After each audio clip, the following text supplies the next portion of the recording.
பொய் சொல்லி தங்கமாக வாழ்வதை விட உண்மை சொல்லி தகரமாக தேய்வதே சிறந்தது. உன்னால் பயன் கிடைக்கும் வரை நீ நல்லவன், உன்னால் எந்தவித பயனும் இல்லை என்றால் நீ கெட்டவன். இதுதான் மனித குணம். உந்தன் கேள்வியில் அதிகார சாயல் இருப்பின் எந்தன் பதிலில் நிச்சயம் திமிரின் சாயல் இருக்கும். கண்ணீர் சிந்தும் போது துடைக்க யாரும் வருவதில்லை, கவலை கொள்ளும் போது சிரிக்க வைக்க எவரும் வருவதில்லை. அறியாமல் ஒரு தவறு செய்துவார், உன்னை விமர்சிக்க இந்த உலகமே கூடி வரும். கடந்த காலத்தில் நாம் செய்த தவறுகளை திருத்திக் கொள்ள வாழ்க்கை அனுமதிக்காது.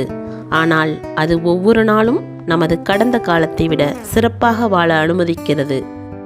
பேச நேரமில்லை என்றால் நம்பாதீர்கள், அவர்கள் முன்னுரிமை பட்டியலில் நீங்கள் இல்லை என்பதே உண்மை. உனக்கு எது வேண்டுமானாலும் கடவுளிடம் கேள், வேண்டியும் தரவில்லை என்றால் புரிந்து கொள் அது உனக்கானது அல்ல என்று. பாசம் வையுங்கள், தவறில்லை, ஆனால் பைத்தியமாகி விடாதீர்கள். ஏனெனில் இங்கு முடிவே இல்லாத வாழ்க்கையும் இல்லை, பிரிவே இல்லாத உறவும் இல்லை, எல்லாம் சில காலம்தான். மனிதனின் சில நிஜ முகங்கள்: கடமைக்காக சில முகம், தேவைக்காக சில முகம், காரியத்திற்காக சில முகம், ஒட்டு உறிஞ்சியாக சில முகம். இவர்களுடன் தான் நாம் பயணிக்க வேண்டும். முடிந்தவரை விலகி வாழ்வதே வாழ்க்கைக்கு நல்லது.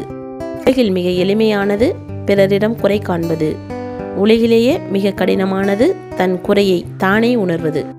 சரியாக பேசுகிறோமா என்பதை விட சரியானவர்களிடம் பேசுகிறோமா என்பதுதான் முக்கியம்.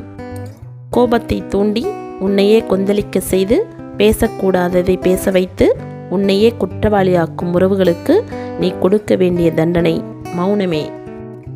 சிலவற்றை தெரிந்து கொண்டால் தெளிவாக இருப்போம், பலவற்றை தெரியாமல் இருந்தால் நிம்மதியாக இருப்போம். பொறுமையாக இருங்கள், உங்களுக்காக எழுதப்பட்டவை உங்களை வந்து சேர்ந்தே தீரும். ஏனென்றால் அதை எழுதியவர் மிகச்சிறந்த எழுத்தாளன், இறைவனாகும்.